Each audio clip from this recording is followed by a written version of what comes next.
Hello mga BuriChat! Yes, ganon ang energy for the first episode agad, ganon! Naririto na ang inyong sisterhood angels na binagsak ng langit sa pagkachismosa, o diba? Welcome to our weekly channel podcast, your sorority shelter, comfort zone, and only karamay in life. Ganon! May nalakit ka ba sa buhay? Got anything in mind? No more tears left to cry. Kora ka dyan, Miss Ma'am Ariana Grande. Halika te, pag-usapan natin yan dito. Dahil dito, may lugar ka. Come on, let's get this bread. Be our guest dito lang sa... Spill Tea BuriChat. Yes, Kory ka dyan, Pinay. Kumusta naman mga pechay natin dyan? Gising-gising na tayo for today's tea. Another day, another time to slay. Let it be the reason to embrace our womanhood as we're about to tackle on issues regarding women's leadership as per the existing gender discrimination and misogynist. Oh my God, the slur. Yes, mga BuriChat, alam naman natin hate natin yan. The M-word. M-word treatment within the workplace. Talaga namang mukhang interesting tong topic natin for today, mga ka-BuriChat. Before we dive into discussion about this whole hashtag girlboss thingy, let's take a review muna sa history ng situation ng women's work during old times. Di ba parang may idea tayo ng economic and political evolution?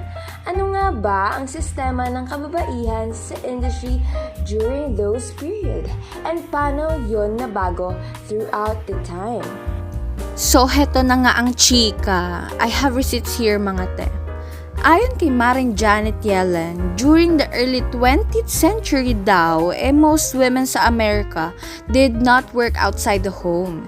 And those who did were primarily young and unmarried. In that era, just 20% of all women were gainful workers, as the Census Bureau then categorized labor force participation outside the home, and only 5% of those married were categorized as such.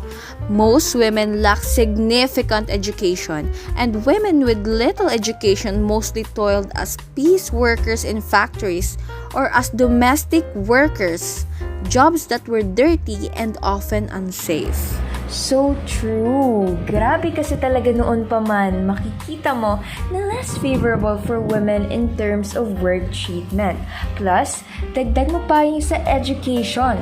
Mostly kasi hindi na talaga sila nakapag-aral kasi ang expected na role ng babae sa mundo nila noong panahon ay sa bahay lang. Despite widespread prejudice against women, particularly married women, working outside the home and the limited opportunities available to them, women entered the labor force in greater numbers during this time period. Ayon. Laban pa rin sila, mga te, with single women's participation rates reaching nearly 50% by 1930 and married women's participation rates reaching nearly 12%. Actually, pwede na lang nga sila mag-relay sa income ng husband nila eh. But no, mga te, mores were changing. Indeed, these years were coincided with the so-called first wave of the women's movement, in which women banded together to demand change on a number of social concerns, including suffrage and temperance, culminating in the ratification of the Equal Rights Amendment. I love it! Ganon, dapat din nagpapakabog ang mga BuriChat. Dagdag ko lang din na between the 1930s and mid-1970s, women's participation in the economy continued to rise with the gains primarily owing to an increase in work among married women. By 1970 naman, 50% of single women and 40% of married women were participating in the labor force. Several factors naman ang nag-contribute dito. Una, with the advent of mass high school education, graduation rates rose substantially. At the same time, new technologies contributed to an increased demand for clerical workers, and these jobs were increasingly taken on by women. Ganon! Diba? Tapos, dahil nga these jobs tended to be cleaner and safer, na-diminish yung stigma na na-attach sa work for married women. And while there were still marriage bars that forced women out of the labor force, these formal barriers were gradually removed over the period following World War II. Yes, unti-unti na natin nakikita ang changes, no? Although, meron pa rin mga bagay na nag-hinder sa married women na umalis ng labor force. Pero that's good naman compared to earlier era. Kasi hindi naman natin agad-agad na mai-eradicate yung discrimination. At least, di ba, there seem to have improvements over the course of time. At ito pa nga, over the decades from 1930 to 1970, increasing opportunities also arose for highly educated women. That said, early in that period, most women still expected to have short careers, and women were still largely viewed as secondary earners whose husbands' careers came first. Dahil nagiging na ng experience ng women sa workforce, they increasingly saw that they could balance work and family. At dahil dito, nag-emerge yung new model of two-income family. Some women began to attend college and graduate school with the expectation of working, whether or not they plan to marry and have families. Exactly. These changes in attitudes and expectations were supported by other changes underway in society. Workplace protections were enhanced through the passage of the Pregnancy Discrimination Act in 1978 and the recognition of sexual harassment in the workplace. O, diba? As they should. And, access to birth control increased, which allowed married couples greater control over the size of their families, and young women the ability to delay marriage and to plan children around their educational and work choices. And in 1974, women gained, for the first time, the right to apply for credit in their own name without the male co-signer. Can you believe that, mga ate? Independence come true na nga. Oh? Parang ang laking relief nito, ha? Kung ako siguro nabuhay noon, malamang nagpapiesta na ako. Sa true, parang first time makawala sa kadena no. Pero syempre, dahil kabugera tayo mga babae, diba? Di pa rin enough yan, no? We still want more. So, by the early 1990s, the labor force participation rate of prime working age women, those between the ages of 25 and 54, reached just over 74%, diba? Compare nyo sa roughly 93% for prime working age men. Then ito na nga, the share of women going into the traditional fields of teaching, nursing, social work, and clerical work declined, and more women were becoming doctors, lawyers, managers, and professors.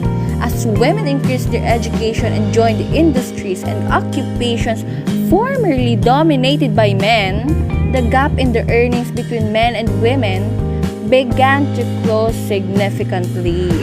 Period. Ganun talaga, ganun. And here declares the pinnacle of women's role in society. Let me guess, dito rin ba nagsimula yung hashtag girl boss wave? Dito ba yon? Am I right, mga te?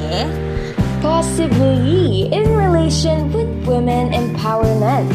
Pero ito nga, it took years pa kasi bago mauso yung hashtag girlboss trend. And to give our BuriChat an idea, para alam naman nila kung ano nga ba itong pinagtutukoy ng mga to, ano itong girlboss? Girlboss po kasi pertains to make something or someone appear as a feminist idol or inspiration for profit, something like that. Actually, the term was coined by Sofia Amoruso, founder of the fast fashion website Nasty Gal, who wrote a 2014 autobiography titled #GirlBoss. So basically, it created an influx of inspiration towards young women nowadays. Keep your eyes on the prize. Be the rich tita you wanna be, ganyan. That's why it trended.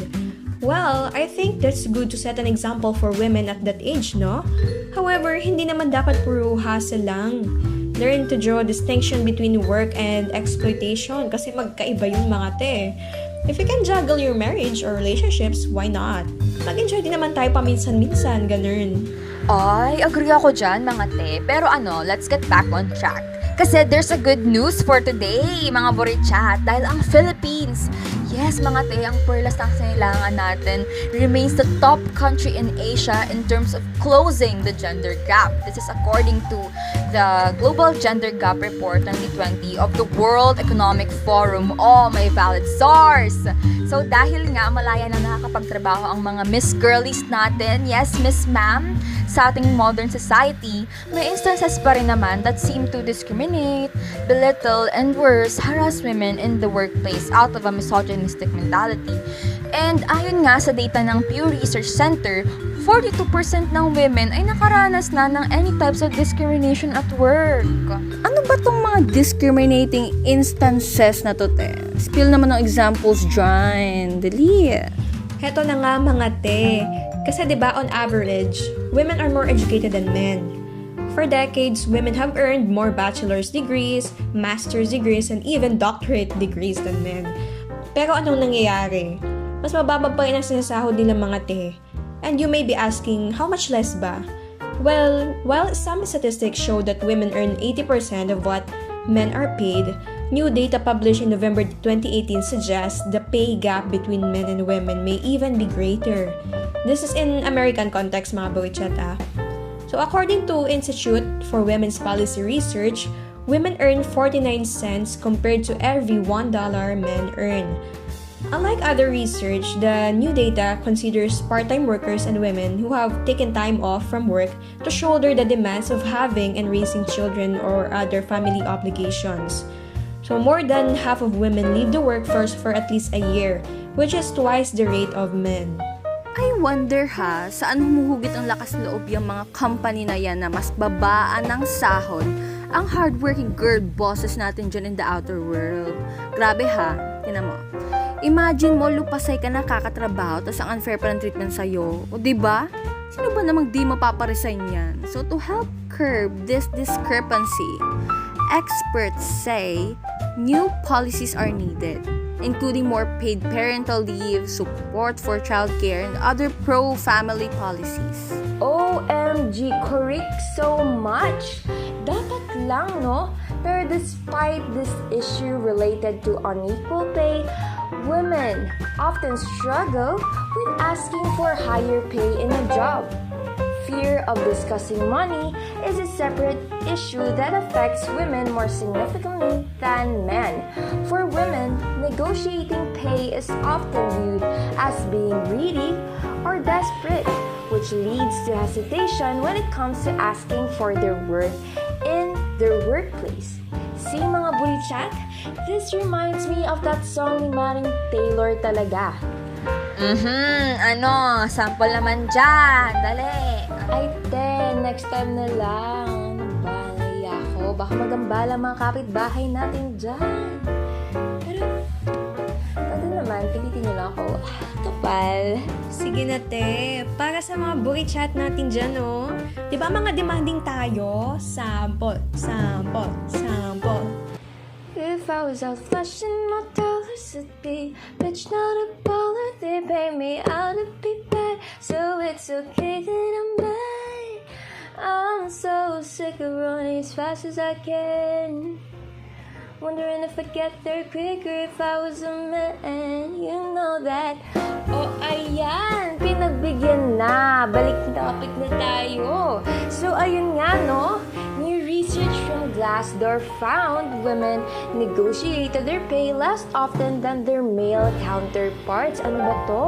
The poll found nearly 70% of women accepted the salary they were offered without negotiating, while only 52% of men did the same.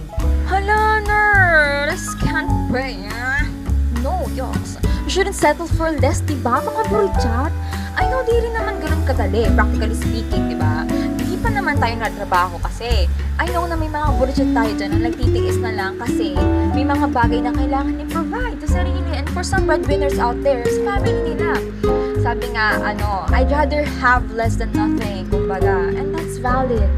Pero if you have the guts to demand what you deserve, go mga te, i-push natin yan, ganon. Know your worth, kasi habang tumatagal na pinapabayaan lang natin yung ganong setup, mas syempre mas tatagumpay itong mga perpetrators ng gender gap. Kasi feel nila na, accomplishment, ganon. And huwag natin hayaan na ganon. There has to be some time to end this.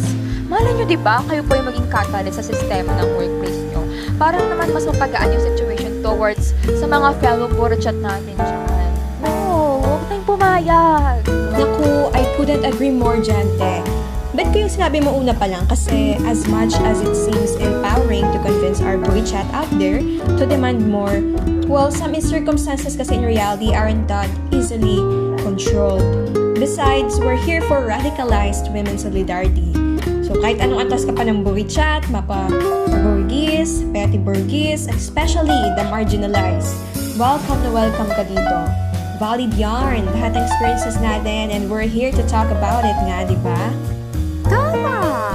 So, napag-usapan na natin yung unequal pay. Proceed naman tayo sa, medyo sensitive yung topic for today's video, mga BuriChat ha. Trigger warning na mga te, it's all about sexual harassment.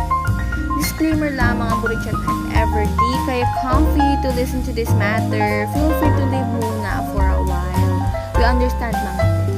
So yeah, an obstacle that many women face in the workforce is sexual harassment. While the hashtag #MeToo movement has helped to shed light on the issue, little had been known until now about how many women are subjected to this type of mistreatment. A survey conducted in January 2018 by the non-profit Stop Street Harassment found 38% of women have experienced sexual harassment in the workplace, and 81% reported experiencing some form of sexual harassment in their lifetime, including verbal or physical assault. Data also links work-related factors to an increased risk of sexual harassment or assault in the workplace. Women restaurant workers who rely on tips for their main source of income are twice as likely to experience sexual harassment. Women lacking legal immigration status or having only a temporary work visa are also at an increased risk of sexual harassment or assault. Yes, nangyayari talaga yan. And sa Philippine setting, aware naman ng mga Pilipino sa sexual harassment problem based on National Socioeconomic Survey na kinonduct ng Social Weather Stations on December 1994. In fact, even the former Department of Labor and Employment Secretary, Bienvenido Laguesma, reportedly claimed that, to quote, women workers are often asked to do overtime work by managers who have sexual designs on them. Incidents on women were especially high in jobs that put premium on appearance, like hotel attendants, waitresses, bank tellers, media talents, and entertainers. In the latter industry, newcomers are prone to sexual advances from their co-stars, directors, producers, and managers. At hindi pa dyan nagtatapos mga kaBuriChat. Dahil beyond the workplace, may significant study na kinonduct noong 1996 involving the most vulnerable marginalized groups of women in Philippine society, the women offenders. So yung sampling ng study ay 522 female adult and minor inmates sa NCR and Region 4. And it is found that sexual harassment happened within them. Yes, mga te, sa kulungan mismo. Ang sahol, di ba? The fact na nakakulong sila tapos prevalent pa rin yung mga ganitong cases ko, it makes me wonder. It must be that traumatizing para sa mga women inmates natin dyan. Andun na sila sa mismong quarters ng kapulisan, but they can't do anything about it.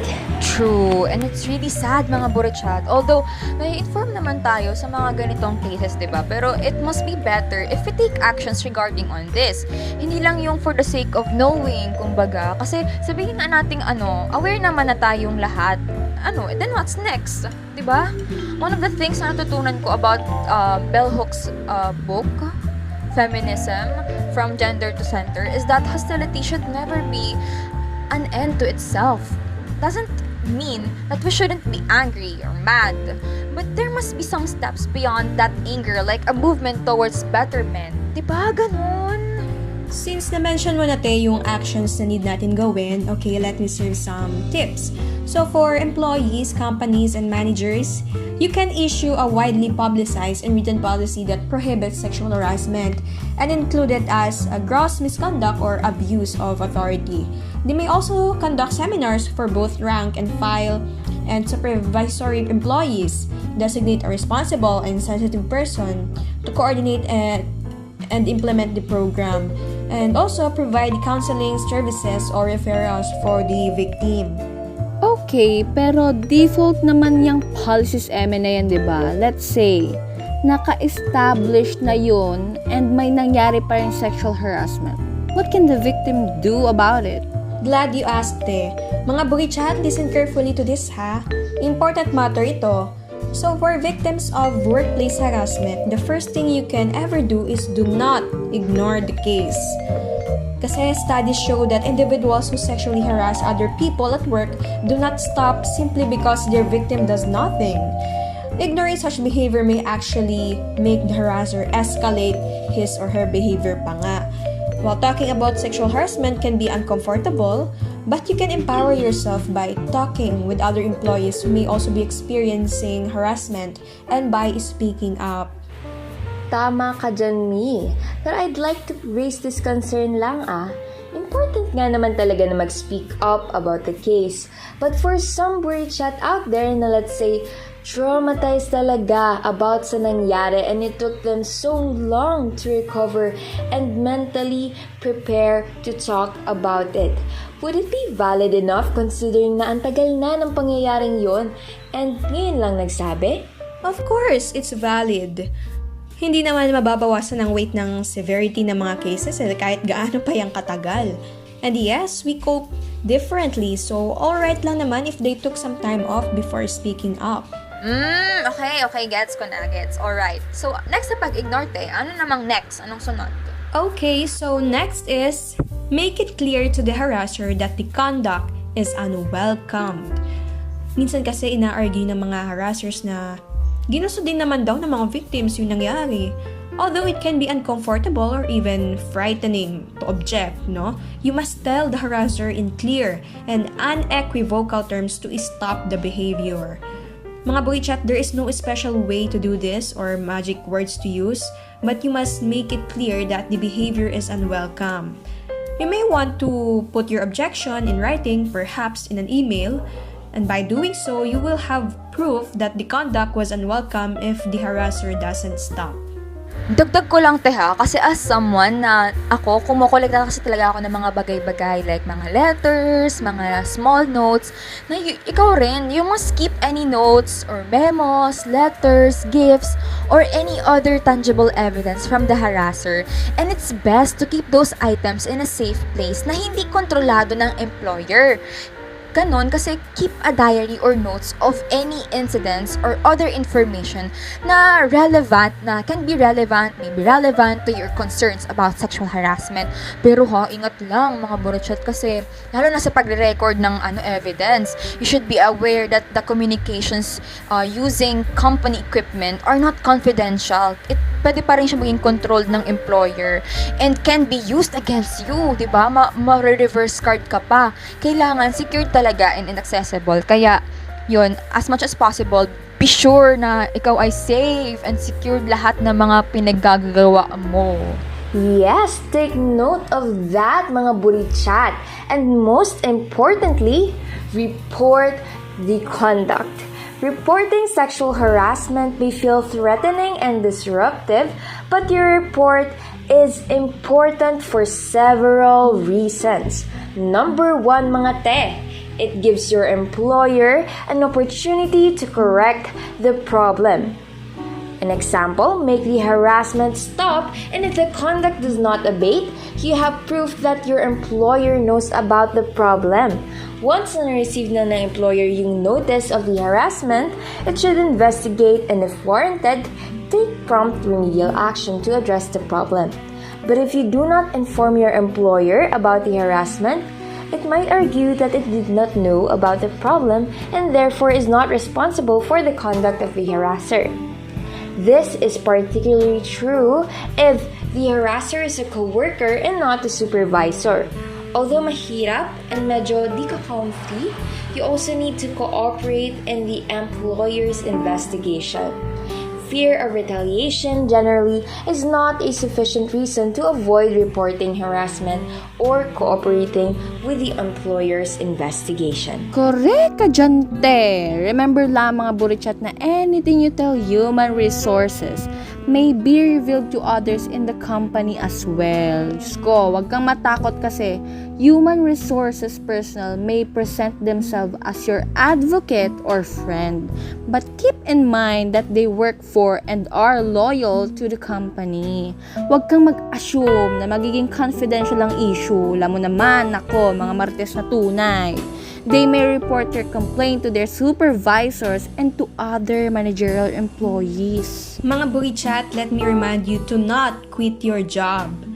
Yes, you do not have to endure a sexually hostile work environment since your employer is legally required naman to make it stop. Don't just quit to get away from the offensive environment, Quitting might enable the employer to argue that you didn't give it time to fix the problem, and it could adversely affect your ability to recover for lost income.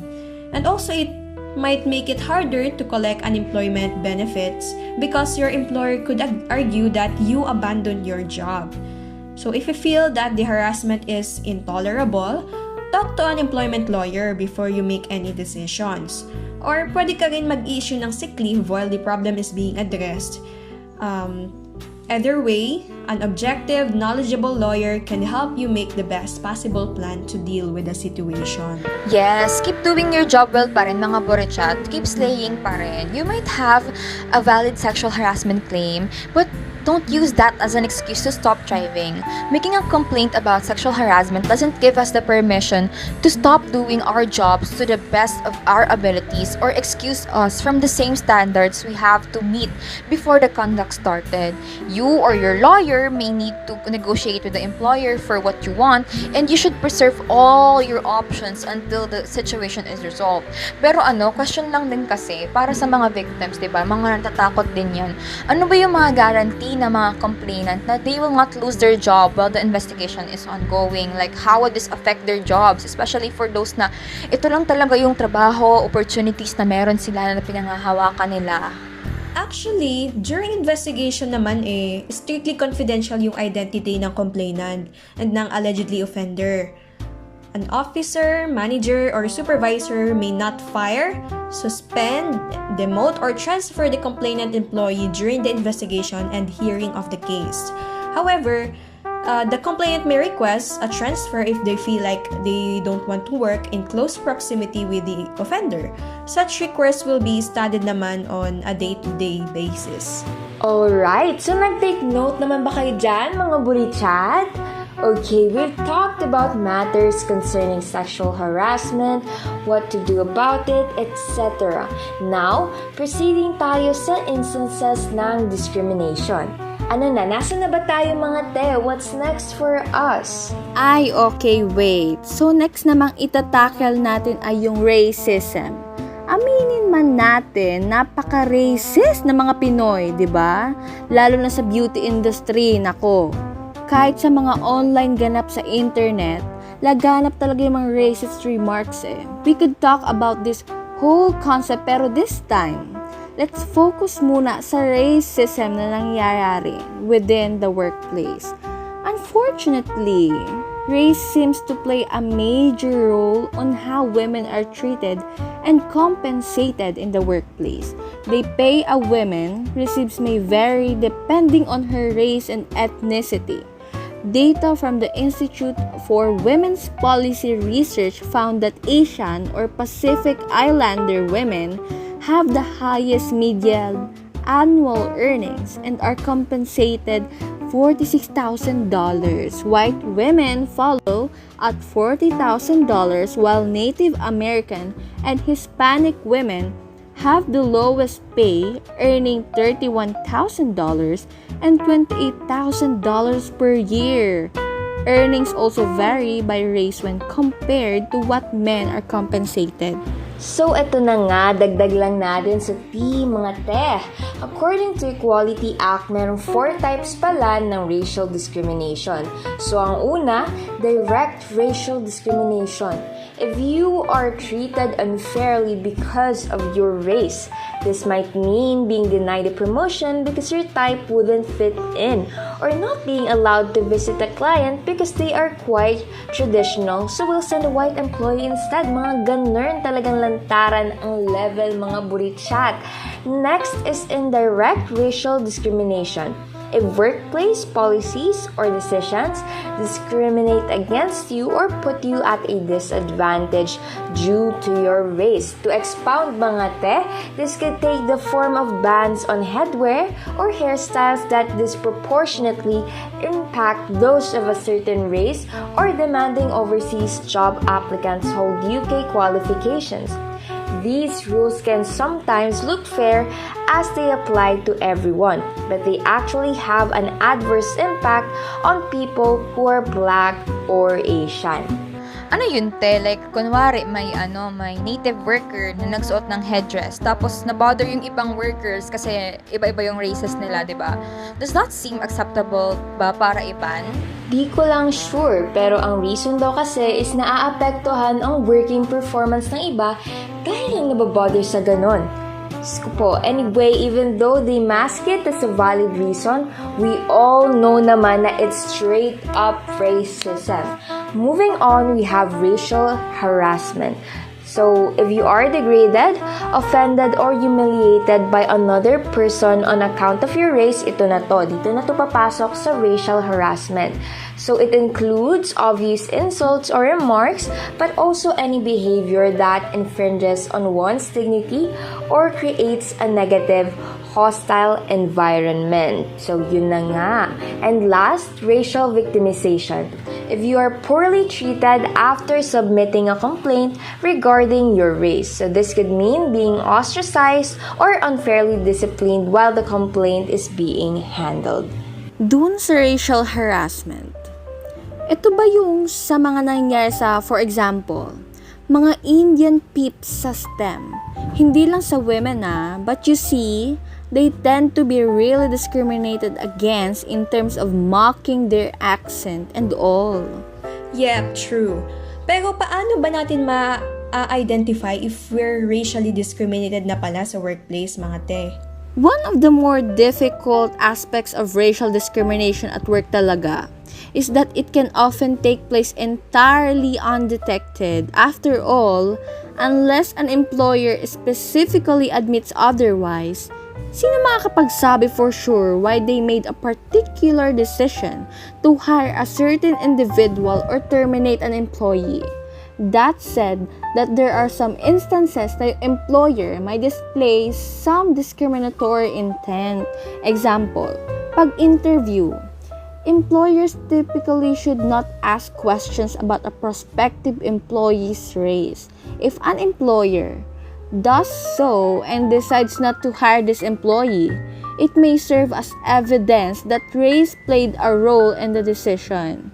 Such circumstances are rare, however, and it should also be noted that pwede naman ang employers to permissibly ask about race in the context of forms and affirmative action programs, no? As long as they play no part in the decision-making process. Oh, I see.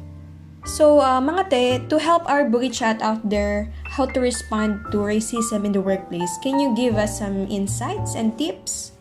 Well, mga BuriChat, having the confidence to stand up to racism can be incredibly difficult. Hindi naman yung ganong kadali na sabihin mo, ay hindi, ipaglaban mo te, itayo mo yan, ganon. Hindi. In fact, 17% of people said na if they witness an act of racism in the workplace, they would report it to HR, while 39% naman wouldn't report it to anyone at all, for the shocking reason that they would be worried about the consequences of doing so. Regardless, it's vital that these attitudes be addressed if we are to ensure that workplace racism doesn't go unnoticed, and their actions that leaders and employees alike can take to make this a reality. Indeed, mga te, many of us are so concerned about being racist that we will avoid prolonged contact with BAME people altogether or something known as aversive racism. So, kapag may nangyaring racist incident, ang pinaka-worst na response dito is to do nothing. As in, while karamihan ng tao may be hesitant to report a racist incident, whether it be to HR, a manager, or simply another colleague, the only way to combat racism is ipaalam mo. Make it known. Hindi naman pwedeng passive lang tayo sa mga ganyang incidents. No. Louder! We must be held accountable, mga BuriChat. To allow someone to get away with an act of racism sends a powerful message that they can do it again. Leaders must ensure that there are processes in place to make people who have been found to commit racist acts accountable for their actions. Consequences for those who cross the line will indicate to others that racism won't be tolerated, as well as helping to provide closure for those who have been affected.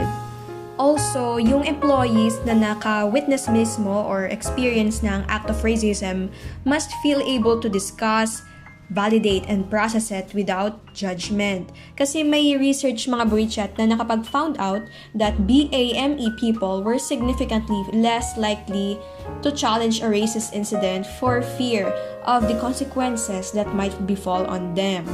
We must, therefore, create psychologically safe working environments in which BAME staff in particular feel comfortable challenging racist behavior. Intractable as it seems, yung problema kasi ng racism in the workplace can be effectively addressed with the right information, incentives, and investment. On a realist standpoint lang naman, corporate leaders may not be able to change the world, but they can certainly change their world. Malit lang naman ang mga organizations, but they're autonomous entities that afford leaders a high level of control over cultural norms and procedural rules, making them ideal places to develop policies and practices that promote racial equity. Alright, so it's good that we're having a fruitful discussion here, mga te. From this view, we can conclude that racism and gender inequality are intersectional talaga.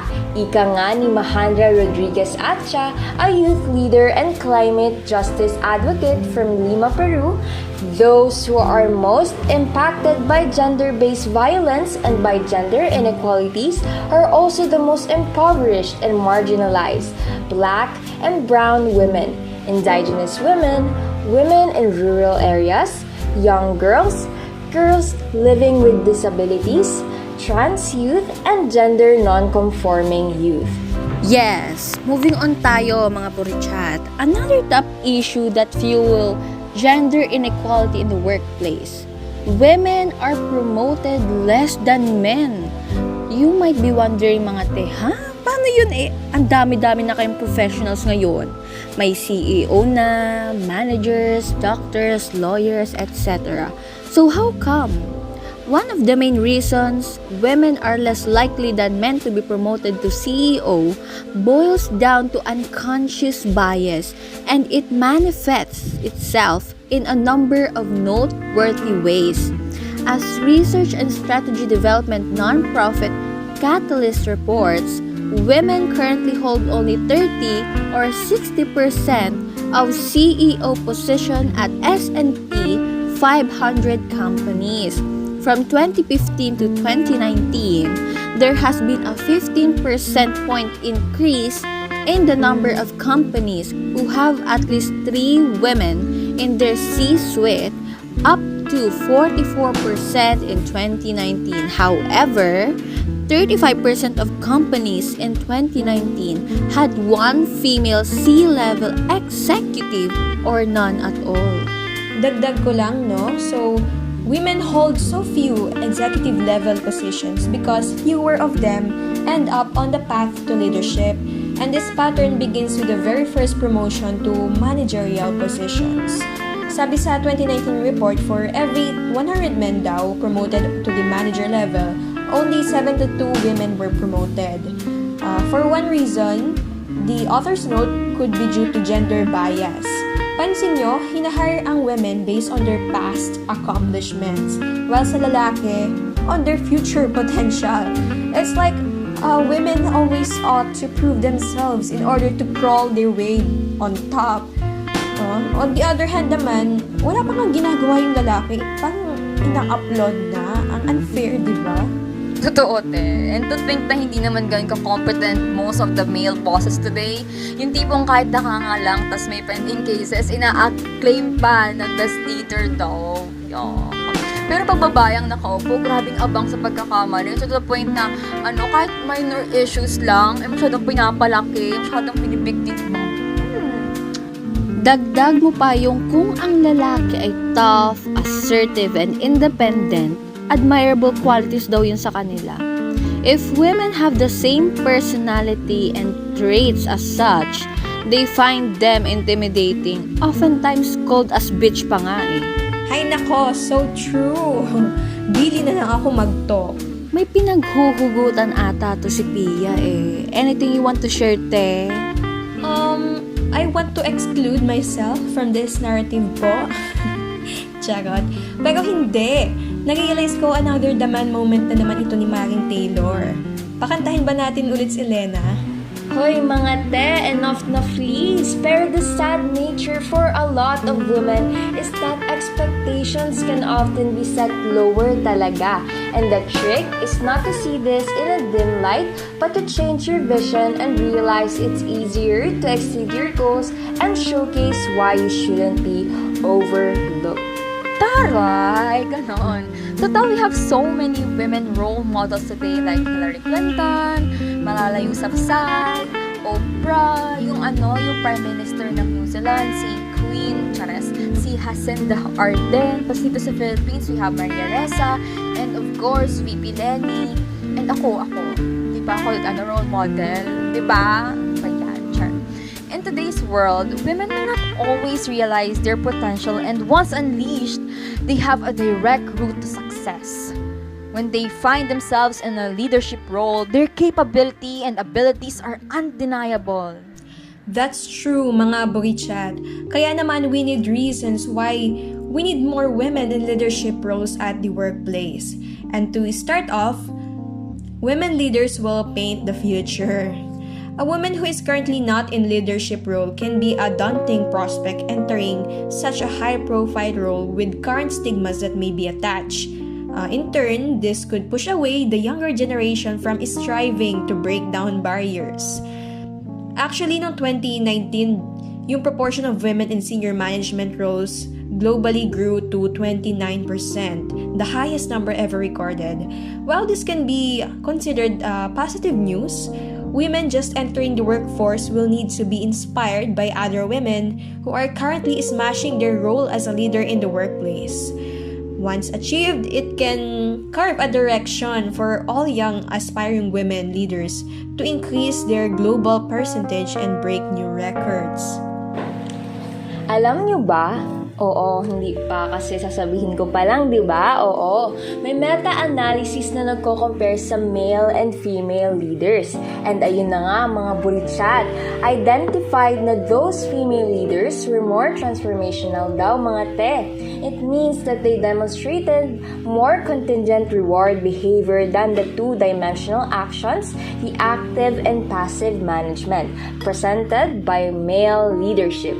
Women are able to make bold and wise decisions as leaders. So this helps make the team environment less authoritative and more cooperative, bringing a family-like feel to the team. So this boosts teamwork across the organization and helps implement a new culture within the business. Correct, mga BuriChat. Tsaka, within a more diverse workplace, the more likely creative ideas are going to be presented. This helps fuel growth and helps create more sustainability within an organization. Diversity in the workplace should not just prioritize women but instead have a fluid combination of both genders throughout the organization. Equality nga, diba? Workplace gender diversity helps increase productivity, creativity, improves performance, staff retention, and, as established, boosts collaboration throughout the business.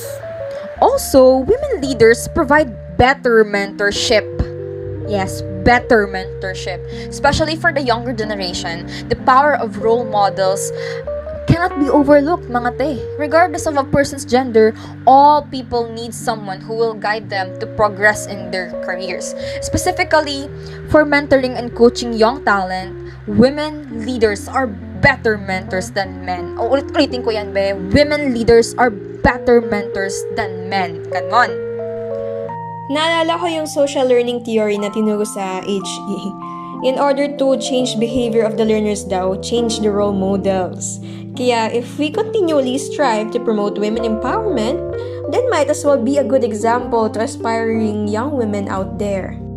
So that is all of our chika for today's video. Pero bago natin tapusin ang chismis, pakinggan muna natin ang naisiputok ng pantog at laman loob ng dalawa nating BuriChat that wants to share something about our chika today. And based sa nakikita ko, medyo hot to like me. Char, kidding aside, we have BuriChat. Itago na natin sa pangalang Margaret Mukandragon. At ito na nga, Dear Charo, ayaw ako pagtrabahuhin ng asawa ko kasi sabi niya sa akin, since ako yung babae, dito na lang daw ako sa bahay para mag-alaga ng mga bata at gumawa ng mga gawaing bahay.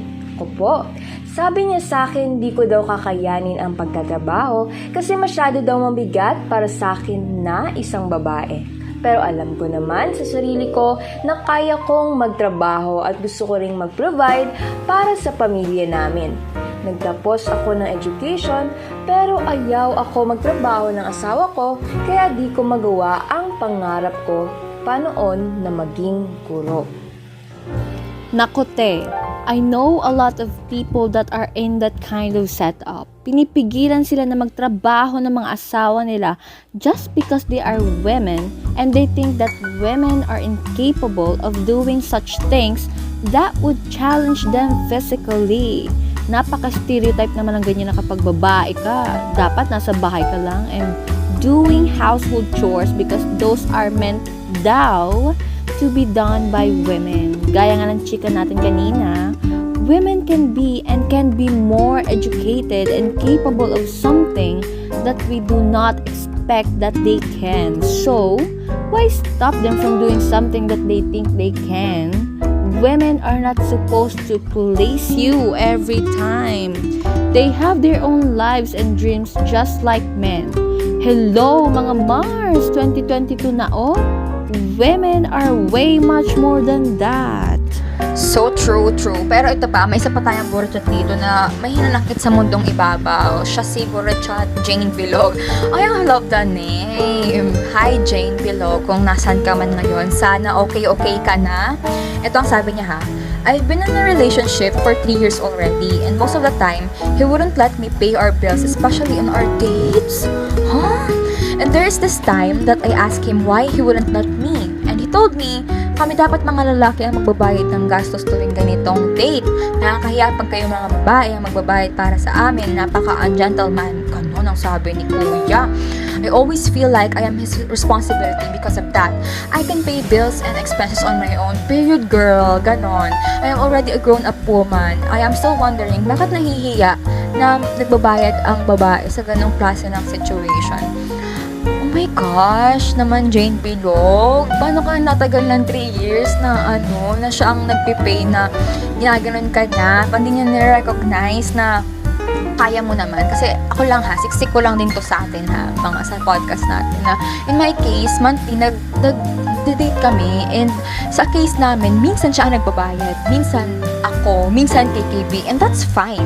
Wala naman kami nagiging problema doon. Number 1, hindi naman toxic or fragile yung masculinity ng boyfriend ko. And number 2, hindi naman ako na-hurt kapag binabayaran niya kasi we have an agreement, di ba? Nagkakasundo kami. Kasi nga sabi, di ba, it takes two to tango, di ba? Dapat shared responsibility. Dapat nag-uusap kayo. Agreement to. Hindi pwedeng isa lang yung decision sa buhay. Dapat parehas kayo nag-agree. Kasi in a relationship, hindi naman pwedeng isa lang ang nasusunod, di ba? Dapat parehas kayo. Dapat balance. Dapat merong, yun nga, shared. It takes two to tango. Ganon.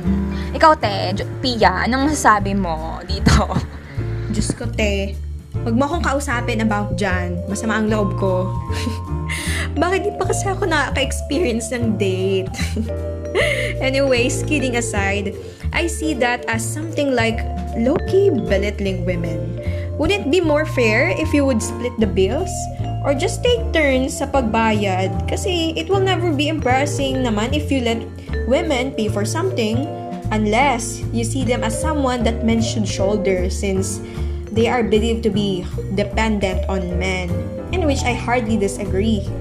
Ay, nako, correct ka dyan, te. So, all of us, regardless of our gender, we have the capability of doing things, of doing more, and having this power to work and all. So, women can provide for themselves, and also some women can also provide for their families. So we should never invalidate the hard work of others, and also we should recognize it more, right?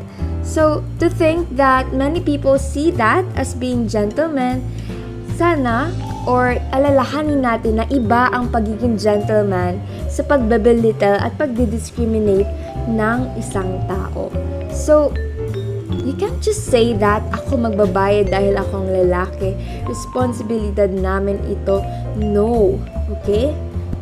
Boys, you should remember that this is not your responsibility at all.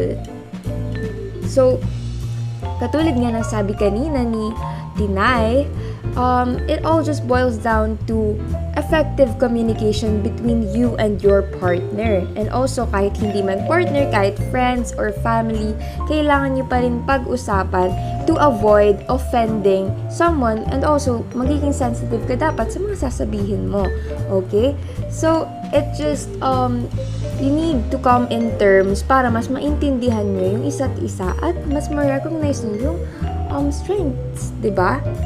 And now, for our last BuriChat na may sama ng loob na hinugot sa lupa from BuriChat Maricel Prado. I was a trainee in the military before, and as days passed by in my stay there, I observed how big is the difference and gap between men and women. Men are more likely to be chosen in the military services since they think that men are more stronger than women in a lot of aspects. I had a hard time being chosen in the military since I am a woman and they think I am not that capable of doing the duties that would be given to me. But when I managed to enter the training camp, I proved to them that I am more than just a woman. I gained achievements that most men received, and I managed to do things that most men do. So all I can say is that never let the standard of the society keep you from doing something that you want and be someone that you want to be, because you are more than just a woman, ha? And that goes another period. Tultok, ganon. There we have it. This girl says it all. We are more than just a woman.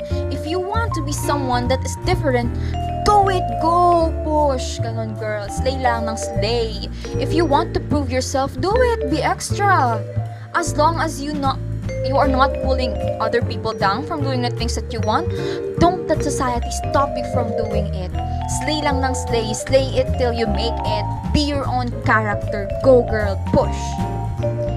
Our chika was indeed fruitful and a timely issue that our voices must be able to make a change. Stand up and proudly say, hindi ako babae lang, babae ako. Come on girls, papayag ba kayo nilalang lang tayo? Big no-no girl. Sayang ang eyelashes, lip tint at blush on mo if you would just let them ruin your character. And with that ends our chika for today. Kami ng inyong sisterhood angels na binagsak ng langit sa pagkachismosa, o diba? See you next week mga BuriChat on our weekly channel podcast, your sorority shelter, comfort zone, and only karamay in life. This has been the Spill Moti BuriChat signing off.